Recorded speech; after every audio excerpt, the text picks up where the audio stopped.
Welcome to GSR family. అందరూ బాగున్నారా? ఈ దీపావళికి నేను పిండి వంటలు చేశానన్నాను కదండీ! చక్కరాలు, చెక్కలు, రవ్వ లడ్డు.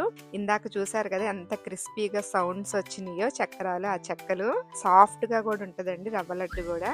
సరే ఇవన్నీ నేను ఈరోజు పక్కా కొలతలతో సహా ఎలా చేశాను, ఈ రెసిపీస్ అన్నీ కూడా నిదానంగా స్టెప్ బై స్టెప్ మీకు చూపించబోతున్నానండి. ఎక్కడ స్కిప్ చేయకుండా కూడా చూడండి. ఫస్ట్ టైం చేసేవాళ్ళు కూడా చాలా పర్ఫెక్ట్‌గా చేసుకుంటారనమాట. అయ్యో! చక్కరాలు, చెక్కలు చాలా పెద్ద పని అనుకుంటారు కానీ, నాకైతే ఒక 2 అవర్స్‌లో అయిపోయిందండి. కానీ ఆయిల్ దగ్గర మాత్రం చాలా జాగ్రత్తగా ఉండి చేసుకోండి ఈ పిండి వంటలు. సరే ఇంక ప్రిపరేషన్‌లోకి వెళ్ళిపోదామా? వచ్చేసేయండి చూపిచ్చేస్తాను. నేను చెక్కలు, చక్కరాలకి మనకి మార్కెట్‌లో పొడి బియ్యపు పిండి దొరుకుతది గదండీ ప్యాకెట్టు. నేనైతే ఇదిగో ఇలా ప్యాకెట్ రైస్ ఫ్లోర్ ఇలా బియ్యపు పిండి ప్యాకెట్ అయితే ఒకటి తీసేసుకొని వచ్చి, ఈ పిండితోనే నేను చెక్కలు, చక్కరాలైతే చేసేసుకున్నానండి.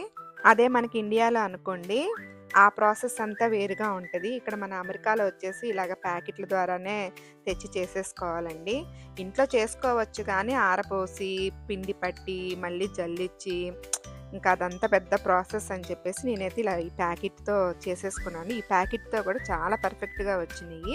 నేనైతే ఆర్గానిక్ ప్యాకెట్ తీసుకొని చేస్తున్నానండి. ఇక్కడ నేను ఒక బౌల్ తీసుకొని, ఆ బౌల్ నిండా బియ్యపిండి అయితే తీసుకున్నానండి. దీంతో నేను 2 కప్పులు బియ్యపిండి అయితే తీసుకున్నాను. మీరొచ్చేసి ఇక్కడ గ్లాస్ అయినా యూజ్ చేసుకోవచ్చండి. నేనైతే బౌల్ అయితే యూజ్ చేస్తున్నాను. ఇదే బౌల్‌తో 2 కప్పులు బియ్యపిండికి 1 కప్పు శనగపిండి అయితే తీసుకున్నాను. అదే గ్లాస్‌తో అయినా సరే 2 గ్లాసుల బియ్యపు పిండికి 1 గ్లాసు శనగపిండి అయితే తీసుకొని చేసుకోవచ్చండి. ఇక్కడ నేను శనగపిండిని కూడా బయట మనకి మార్కెట్‌లో దొరుకుతుంది కదండీ! బేసిన్ పౌడర్ అంటారు దీన్నే. ఈ శనగపిండి ప్యాకెట్ అయితే ఒకటైతే తెచ్చుకొని, ఈ శనగపిండిని నేను చక్కరాలకి యూజ్ చేశాననమాట. ఇదిగో 1 కప్పు శనగపిండి అయితే తీసుకొని, ఆ 2 కప్పుల బియ్యపు పిండిలో కలుపుకోవాలండి. చెప్పాను కదా కొలతలు. 2 కప్పుల బియ్యపు పిండికి 1 కప్పు శనగపిండి. అదే గ్లాసులో తీసుకున్నట్టయితే 2 గ్లాసుల బియ్యపు పిండికి 1 కప్పు శనగపిండి. సరేనా? గుర్తుంటాయి కదండీ! మళ్ళీ మళ్ళీ చెప్తున్నాను అనుకోమాకండి. ఈ పక్కా కొలతలతో ఉంటే మీకు చక్కరాలనేది పర్ఫెక్ట్‌గా వస్తాయి. 1 ½ టేబుల్ స్పూను నేను ఇలా వాము తీసుకొని అరచేతిలో వేసుకొని ఇలా నలుపుకుంటూ, మనం ఇందాక బియ్యపు పిండి, శనగపిండి తీసుకున్నాం కదండీ! ఆ పొడిలో వేసేసుకోవాలి. అలాగే 1 ½ టేబుల్ స్పూను సాల్ట్ అయితే నేను వేసుకున్నానండి. ఇక్కడ ఒక 1 ½ టేబుల్ స్పూన్ ఏసుకోండి. మళ్ళీ మనము వాటర్ పోసి కలుపుకునేటప్పుడు అక్కడ మనం లాస్ట్‌లో టేస్ట్ చూసుకొని మళ్ళీ కలుపుకోవచ్చు. చూసైతే కలుపుకోండి సాల్టు. అలాగే 2 టేబుల్ స్పూన్ల కారం అయితే వేసుకున్నానండి నేను. ఇక్కడొచ్చేసి మీకు కారం చూడగానే అమ్మో! ఇంత కారం వేసింది అనుకోవద్దు. వీడియోలో మీకు అలా కనిపిస్తుంది. నాకైతే కరెక్ట్‌గా సరిపోయినాయండి 2 టేబుల్ స్పూన్ల కారము. అసలు కారమే లేదండి. మీకు కావాలనుకుంటే కారం ఎక్కువ తినాలనుకునే వాళ్ళైతే ఇంకొక టేబుల్ స్పూన్ అయితే యాడ్ చేసుకోండి. నాకైతే ఈ కప్పు కొలతలకి 2 టేబుల్ స్పూన్ల కారం అయితే సరిపోయిందండి. అలాగే దీనిలో మనము బటర్ తీసుకొని అది హాఫ్ కప్ అయితే తీసుకొని వేసుకున్నానండి. నేను ఇక్కడైతే కొంచెం హీట్ చేసుకొని కొంచెం మెల్ట్ అయినాక బటర్ అయితే దాంట్లో వేసుకున్నా. మీరు దీంట్లో కావాలంటే ఆయిల్ వేసుకోవచ్చు, లేదంటే నెయ్యి వేసుకోవచ్చు. వేసుకొని కలుపుకొని ఇలాగ బటరు, నెయ్యి, ఆయిల్ గాని వేసుకుంటే మనకి చక్కరాలనేవి బోల్‌గా కొంచెం క్రిస్పీనెస్‌గా బాగొస్తాయండి. కంపల్సరీగా వేసుకోండి మీరిక్కడ. అలాగే టేస్ట్ కూడా చాలా బావుంటాయండి. అందుకని బటర్ కానీ, ఆయిల్ కానీ, వెన్న కానీ, నెయ్యి కానీ ఏదుంటే అది వేసేసుకోండి. నేనైతే ఇవన్నీ వేసుకొని బాగా అన్నీ పొడిలో మిక్స్ అయ్యేటట్లు బాగా కలుపుకోవాలండి మంచిగా. ఈ లోపలైతే వేడి నీళ్ళు కూడా ఓ పక్కన పెట్టుకొని కాగబెట్టుకోండి. దీంట్లో మనం గోరువెచ్చని వాటర్ అయితే వేసి పిండినంతా కలుపుకోవాలి. ఇదిగోండి వాటర్ కాగబెట్టుకోమన్నాను కదా! ఈ వాటర్ మనము పిండి పట్టుకొని కలుపుకునే విధంగా ఉండాలండి. ఎందుకంటే మరీ ఎక్కువ వాటరు హీట్ అయినాయి అనుకోండి, పిండి కలిపేటప్పుడు మనం కలపలేమనమాట. అందుకని గోరువెచ్చని వాటర్ అయితే కంపల్సరీగా పోసుకొని కలుపుకోవాలి. చల్లటి వాటర్ అయితే పొయ్యొద్దు. వాటర్ అనేది కొంచెం మనం కలుపుకునే చేతికి కలుపుకునే అంత విధంగా ఉంటే సరిపోతుందండి వేడి. ఒకేసారి పోయకుండా కొద్ది కొద్దిగా నీళ్లు పోసుకుంటూ కలుపుకుంటూ ఉండండి. ఎక్కువ పోసారంటే జావైపోయిద్ది. చక్కరాలు సరిగా రావన్నమాట. కొద్ది కొద్దిగా పోసుకుంటూ పిండి మనకి ముద్దలాగా రావాలి. ఇదిగో చూసారా? నాకు పిండి ముద్ద ఇట్లా వచ్చేసిందండి. ఈ స్టేజ్‌లోనే మీకు ఉప్పు, కారం సరిపోయినాయో లేవో ఒక్కసారి చెక్ చేసుకొని కావాలంటే ఇక్కడ యాడ్ చేసుకోవచ్చు మళ్ళీ మనము. ఇలాగ ముద్దలాగా వస్తే మనకి చక్రాలు అనేవి పర్ఫెక్ట్గా వస్తాయి. ఆరిపోకుండా మూత పెట్టి పక్కన పెట్టేసుకుందాము. ఇప్పుడైతే ఆయిల్ హీట్ చేసుకుందాం వచ్చేసేయండి. స్టవ్ ఆన్ చేసుకొని బాండీ పెట్టేసుకొని దాంట్లో ఆయిల్ అయితే పోసుకున్నానండి. నిండుగా పొయ్యమాకండి, బాండీకి సగం పోసుకుంటే సరిపోతుంది. ఇదిగో చక్రాలకి చూసారా నా దగ్గర గిద్దలు, చక్రాల గిద్దలు అంటారు కదండి, ఇవి అయితే ఉన్నాయి. దాంట్లో నేను సన్న చక్రాలు చేద్దామని చెప్పేసి అదైతే పెట్టి చేస్తున్నాను. ఈ చక్రాలకి చాలా హోల్స్ ఉన్నవి ఇచ్చారు కానండి, మేమైతే మీడియం సైజు ఉన్న హోల్ అయితే తీసుకొని అదిగో పిండిని అంతటిని అట్లాగా రౌండ్ షేప్లో చేసి ఆ గొట్టంలో పట్టేటట్లు చేసుకున్నామండి. తర్వాత ఇదిగో ఆయిల్ కాగింది, దాంట్లో వేసుకుంటున్నాము. ఇక్కడైతే మా హస్బెండ్ హెల్ప్ చేస్తున్నాడండి నాకు. కొద్దిగా ఇద్దరుంటేనే ఈ పిండి వంటలకి కొంచెం మనకి హెల్ప్ఫుల్గా ఉంటుందండి. ఒక్కళ్ళం అంటే చెయ్యొచ్చు, కానీ ఇంకా హాలిడేస్లో అనుకోండి ఇద్దరు కలిసి ఆయిల్ దగ్గర ఒకళ్ళు తీస్తుంటే ఒకళ్ళు పెడుతూ ఉంటుంటే తొందరగా అయిపోతుంది అనమాట. ఇక్కడ వచ్చేసి ఆయిల్ నేను వెజిటేబుల్ ఆయిల్ తీసుకున్నానండి. మాకు కాస్కోలో దొరుకుతుందండి వెజిటేబుల్ ఆయిల్, దాన్ని అయితే తీసుకున్నాను. హాఫ్ డబ్బా అయితే పట్టిందండి మాకైతే. ఇదిగో చూసారా, చక్రాలు వేయగానే మనకు అట్లాగా నురగలాగా వస్తుంది. ఆ నురగ ఆగిపోయేంత వరకు మనం గరిటె పెట్టి తిప్పద్దండి దాన్ని. ఇప్పుడు ఆగిపోయింది చూసారా నురగ. ఇప్పుడు ఫ్లిప్ చేసేసుకొని దాన్ని నిదానంగా మీడియం ఫ్లేమ్లో పెట్టుకొని కాల్చుకోవాలండి. ఈ చక్రాలు వెంటనే మాడిపోతాయండి హై ఫ్లేమ్లో ఉంటే. లోపల అనేది ఉడకకుండా పైన ఇంకా కలర్ వచ్చేసి మనకి తినడానికి అంత బాగుండవు కాబట్టి మీడియం ఫ్లేమ్లో పెట్టుకొని ఈ చక్రాలు కాల్చుకొని చూసారు అంత పర్ఫెక్ట్గా రౌండ్ షేప్లో భలే వచ్చినాయి కదా. మా హస్బెండ్ బాగా వేసాడు కదండి రౌండ్గా చక్కగా. అయితే టేస్ట్ కూడా అసలు చాలా బాగున్నాయండి. అందరూ తప్పకుండా ఈ చక్రాలు ఎనీ ఫెస్టివల్లో అయినా ట్రై చేయండి, చాలా బాగున్నాయి. ఇంకా చెక్కల్లోకి వెళ్ళిపోదామా. ఈ చెక్కలు నేను మన మార్కెట్లో దొరికే బియ్యం పిండి అని ఇందాక ఫస్ట్లో చెప్పాను కదా, అదే బియ్యం పిండి ప్యాకెట్తోనే చెక్కలు కూడా చేసుకున్నానండి. చాలా పర్ఫెక్ట్గా వచ్చినాయి. నేను ఆ రోజు చెప్పాను కదా దీపావళి రోజు చేశానని చెప్పేసి, అందుకే చూడండి ఆ దీపాలన్నీ సాయంత్రం వెలిగించుకుందామని అవి ఒక పక్క రెడీ చేసుకుంటూ ఒక పక్క పిండ్లు కలుపుకుంటూ ఆ రోజైతే చాలా హడావుడైపోయిందండి. ఇక్కడ వచ్చేసి ప్యాకెట్ కేజీన్నర ప్యాకెట్ అనుకుంటానండి. నాకు వచ్చేసి 3 కప్పుల దాకా వచ్చినాయి. 2 కప్పులు వచ్చేసి మీకు చక్రాలకు వాడాను. ఇదిగో 1 కప్పు, దానిపైన ఒక పావు వంతు మనకి పైన వచ్చిందండి. ఇదిగో చూపిస్తున్నా చూడండి అక్కడ. ఆ ప్యాకెట్ పైన 4LB అని రాసిందండి ఎల్బీల్లో అయితే, లేదంటే ఒక 1.82 kg అని రాసిందండి. మొత్తం 3 కప్పుల దాకా అయితే వచ్చేసింది. ఒక ప్యాకెట్ అయితే ఫుల్గా సరిపోయిందండి నాకు చెక్కలు చక్రాలకి.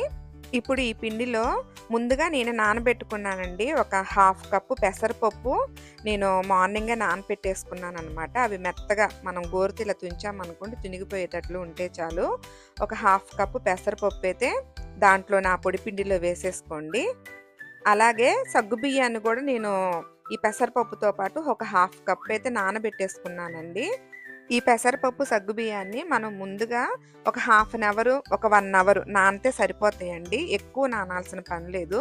1 కప్పు బియ్యం పిండికి హాఫ్ కప్పు పెసరపప్పు, హాఫ్ కప్పు సగ్గుబియ్యం విడివిడిగా నానబెట్టుకోండి. అలాగే మీ రుచికి సరిపడినంత సాల్ట్, నేను 1 టేబుల్ స్పూన్ అయితే సాల్ట్ వేసుకొని కలుపుకున్నానండి అన్నిటినీ. అలాగే దీనిలో మనం కారం ఏమి వేయమండి, కారం బదులు పచ్చిమిర్చి వేసుకుంటాం అనమాట. పచ్చిమిర్చి కూడా నేను ఒక 10-11 కాయల దాకా తీసుకున్నాను, నాకు సరిపోయినాయండి కరెక్ట్గా. అలాగే 4-5-6 వెల్లుల్లి రెబ్బలు అవన్నీ వేసుకొని కచ్చా పచ్చిగా మనం మిక్సీ పట్టుకుందాము. పేస్ట్ లాగైతే చేసుకోమాకండి, కచ్చా పచ్చగా మిక్సీ వేసుకున్న తర్వాత దాన్ని కూడా తీసుకొచ్చి మనం ఆ పిండిలో కలిపేసేసుకుందాము మొత్తము.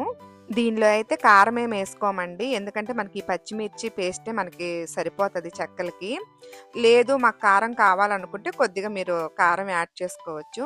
ఇదిగో గోరువెచ్చని వాటర్ అయితే దీంట్లో కూడా నేను వాటర్ కాగబెట్టుకొని గోరువెచ్చని వాటర్ అయితే పోసుకొని కొద్దిగా పిండి మనకి ముద్ద అయ్యేంత వరకు కొద్దిగా పోసుకుంటూ ముద్దలా చేసుకొని కలుపుకొని ఇది కూడా ఆరిపోకుండా ఒక పక్కనైతే పెట్టుకోవాలండి. పిండ్లు కలుపుకునేటప్పుడే ఇక్కడే మనము జాగ్రత్తగా ఉప్పు కారం అన్నీ సరిపోయినాయి లేవో ఈ స్టేజ్లో చూసుకోవచ్చు. ఇదిగో మీకు ఒకటి చూపిస్తున్నా చూడండి, అలాగా రౌండ్ బాల్స్ లా చేసుకొని అలా చేతి మీదే ఒత్తుకున్నా కూడా చెక్కలాగా వస్తుంది చూసారా రౌండ్ షేప్లో మనకి. అలా చేసుకోవచ్చు, లేదు అనుకుంటే ఆయిల్ దగ్గర నుంచొని ఇలా చేసుకుంటూ ఆయిల్లో అన్న వేసుకోవచ్చండి. లేదనుకోండి ఇదిగో పక్కన కూర్చొని ఇలాగా ఉండలన్నీ చేసుకుంటూ రౌండ్ బాల్స్గా అట్లాగా మనం ఒక ప్లేట్లో సర్దుకోవాలి. ఇది వచ్చేసి మా చిన్నోడు చేసుకుంటా ఉన్నాడండి. ఆ రోజు చెప్పాను కదా హాలిడేస్ వచ్చినాయి మా పిల్లలకి, వాడు చూసారా ఏడుస్తా చేస్తున్నాడంట. అంటే మేమేదో పని చేపిస్తున్నట్టు వాడు కొంచెం బిల్డప్ ఇస్తున్నాడు. వాడేనండి అడిగింది. చెక్కలు చక్రాలు చేయమా తినాలనిపిస్తుందని వాడు అడిగాడని నేను ఈ పని పెట్టుకున్నాను.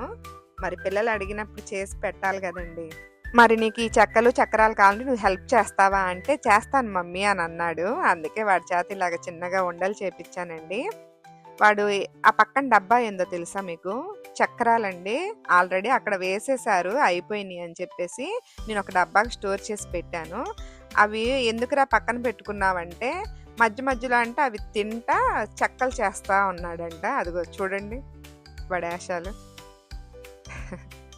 చెక్కలకు ప్రిపేర్ చేసుకుంటా అలా చక్రాలు తింటా మా వాడు. అదేనండి పిల్లలు అలా తృప్తిగా తిన్నప్పుడే కదా మనకి కూడా హ్యాపీగా అనిపిస్తుంది. మన దగ్గర పూరీ ప్రెస్ ఉందనుకోండి, పూరీ ప్రెస్ని ఇలాగా ప్రెస్ చేసుకుంటూ ఆ బాల్ని దాంట్లో పెట్టి లైట్గా ప్రెస్ చేయాలండి. ఎక్కువ మనం పూరీ ఒత్తుతాం చూసారా, అలాగైతే ఒత్తకూడదు. అలా ఒత్తితే మీకు బాగా పచ్చిలాగా అతుక్కుపోయి అది కవర్కి అంటుకొని తీసిన రాదనమాట. లైట్గా ప్రెస్ చేస్తే చూసారా ఎంత పర్ఫెక్ట్గా వచ్చిందో. ఆ కవర్కి అటు ఇటు ఆయిల్ రాసుకొని ఒత్తుకోవాలండి. పూరీ ప్రెస్ లేనోళ్ళు కూడా ఒక ఫ్లాట్ లాంటి ఒక ప్లేట్ తీసుకొని ఆయిల్ రాసుకొని, ఇదిగో నేను చేత్తో ఒత్తుకుంటున్నా చూసారా, అలా రౌండ్ షేపుల్లో ఒత్తుకోండి. బాగా పర్ఫెక్ట్గా వస్తాయి. అలా అని పలచగా చేసుకోవద్దండి. మన చేతికి కూడా ఆయిల్ రాసుకొని ఒత్తుకుంటూ ఉన్నారంటే మీడియం సైజులో ఉండాలండి మనకి చెక్క అనేది. లేదంటే మనకి కవర్ కతుక్కొని రాదన్నమాట. అందుకని జాగ్రత్తగా ఒత్తుకుంటూ చేసుకోండి. చూసారా నాకైతే ఇలా రౌండ్ షేప్లో పర్ఫెక్ట్గా వచ్చినాయి. ఇంక మిగతా అన్ని బాల్స్ని ఇలాగా నేను ప్రిపేర్ చేసేసుకొని ఒక ప్లేట్కి అయితే వేసుకొని పక్కన పెట్టేసుకున్నానండి. ఎందుకంటే ఇలా పెట్టుకున్నాను, ఒకదాని మీద ఒకటి వేసామనుకోండి అతుక్కొని తీసేటప్పుడు రావన్నమాట. ఈ ప్లేట్ కూడా అంచులు ఎమ్మట వేసుకున్నాం అనుకోండి మనకి తీసేటప్పుడు ఈజీగా వస్తుంది. ఆ మధ్యలో వేసుకున్నాం అనుకోండి ఒక్కొక్కసారి అతుక్కొని రావు. అది కూడా మీకు టిప్పు లాగా చెప్తున్నాను. ఇలా వేసుకొని తీసుకునేటప్పుడు ఈజీగా వస్తుంది. ఆల్రెడీ నేను చక్రాలు చేసుకున్న ఆయిల్ ఉంటుంది కదండి, దాంట్లోనే ఈ చెక్కలు కూడా వేసేసుకుంటున్నాను. మా చిన్నోడేమో బాల్స్ చేస్తుంటే నేనేమో చెక్కలైతే ప్రిపేర్ చేసి ఒత్తుతున్నానండి. ఇక్కడ మా హస్బెండ్ వచ్చేసి ఆయిల్లో వేసుకొని కాల్చుకుంటున్నారనమాట. చూసారా మనకు అట్లా చెక్కలైతే చాలా పడతాయండి. అందుకే మనం అన్నీ ఒక ప్లేట్కి సర్దుకున్నాక మనం ఆయిల్లో వేసుకోవడానికి ఈజీగా ఉంటుంది. లేదంటే ఒక పక్కన నుంచోనైనా వేసుకుంటా కూడా చేసుకోవచ్చు. చూసారా చెక్కలన్నీ కూడా ఎంత పట్టినాయో, పట్టినంత వరకే వేసుకోండి, ఎక్కువ వేసుకోవద్దు. అలాగే మనం వేసుకున్న తర్వాత మనం ఆల్రెడీ అడుగును వేసుంటాం కదండి కొన్ని, అవి ఏంటంటే జాగ్రత్తగా విడిపోకుండా అవి పైకి వచ్చినప్పుడు తేలుతూ వస్తాయండి. నూనెలో తేలినప్పుడు ఇట్లాగా ఫ్లిప్ చేసుకుంటూ ఉండాలి. చూసారా కలర్ చేంజ్ అయింది. మనకి వైట్ కలర్లో అన్ని గోల్డ్ కలర్లో వచ్చిందాక మనము ఒక్కొక్కటి నిదానంగా తిప్పుకుంటూ మీడియం ఫ్లేమ్లో పెట్టుకొని కాల్చుకోవాలండి. చెక్కలు కాలటానికైతే కొంచెం టైం పట్టిద్ది.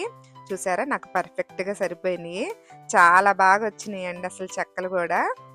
ఇవి సగ్గుబియ్యంతో చేసాం కదండి, సగ్గుబియ్యంతో చెక్కలు అయితే చాలా బాగుంటాయి. మీరందరూ కూడా ఈ చెక్కల్ని ట్రై చేసి ఎలా ఉందో చెప్పాలి నాకు. అలాగే ఇప్పుడు రవ్వ లడ్డు ఎలా ప్రిపరేషన్ చేసుకోవాలో చూపిస్తాను. ఈ రవ్వ లడ్డుని నేను ఆల్రెడీ ఆ చెక్కలు చక్రాలు ఆయిల్ పెట్టక ముందే రవ్వని ఏంటంటే స్లో మోషన్లో పెట్టుకొని వేయించుకోవాలండి. 1 కప్పు సూజీ రవ్వ, బొంబాయి రవ్వ, ఉప్మా రవ్వ 3 పేర్లు పెట్టి పిలుస్తారు కదా, అయితే తీసుకొని 1 కప్పుకి సూజీ రవ్వ తీసుకున్నాం అనుకోండి 2 కప్పుల పంచదార అయితే సరిపోయింది. నేను ఈ సూజీ రవ్వని నెయ్యి వేసుకొని మీడియం ఫ్లేమ్లో లో ఫ్లేమ్లో పెట్టుకుంటూ దగ్గరుండి దోరగా వేయించుకున్నానండి. వేయించుకున్న దాన్ని ఒక బౌల్లో తీసుకొని 2 కప్పుల పంచదార అయితే నేను పొడి అయితే చేయలేదు. పంచదార ఆ వేడి ఆ మీడియం ఫ్లేమ్లో పెట్టుకొని వేయించుకుంటాం కదండి.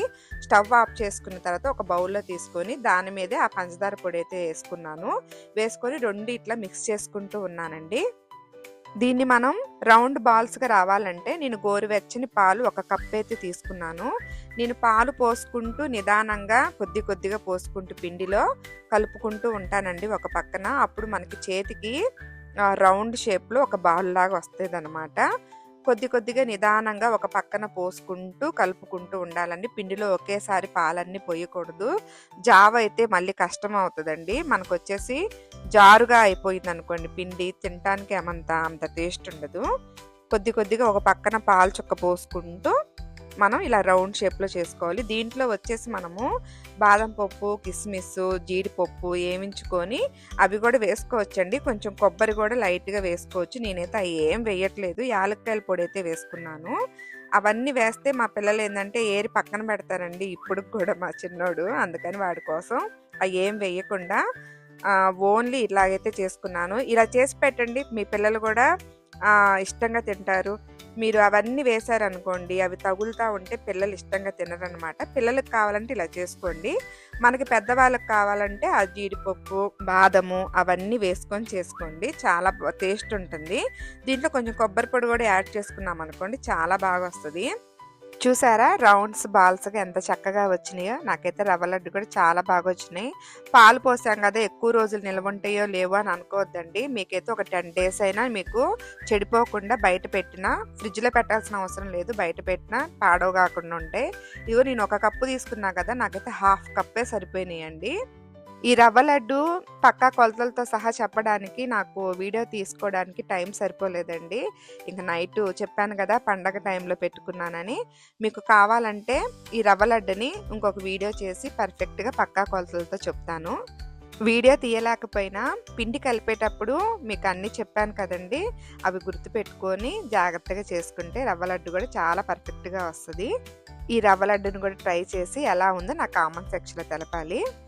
ఈ రెసిపీస్ అన్నీ మా అమ్మ చెప్తే నేను ఒక బుక్లో రాసుకొని, నేను ఇది 4వ సారో 5వ సారేనండి చేసింది ఈ చెక్కలు చక్కరాలు. చాలా ఎప్పుడు చేసినా కూడా మంచిగా పర్ఫెక్ట్గా వచ్చినాయి. మా అమ్మ చేసినట్టే అనిపించినాయి నాకైతే. అసలు ఆ చెక్కలైతే కూడా మా పిల్లలు తింటా అమ్మమ్మ చేసినట్టే ఉన్నాయి మా అని చెప్తా ఉన్నారండి. చాలా బాగా వచ్చినాయి. మీకందరికి కూడా నచ్చుతాయండి.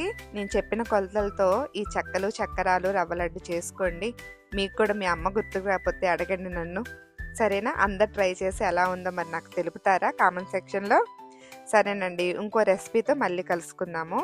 ఉంటానండి. బాయ్ అండి.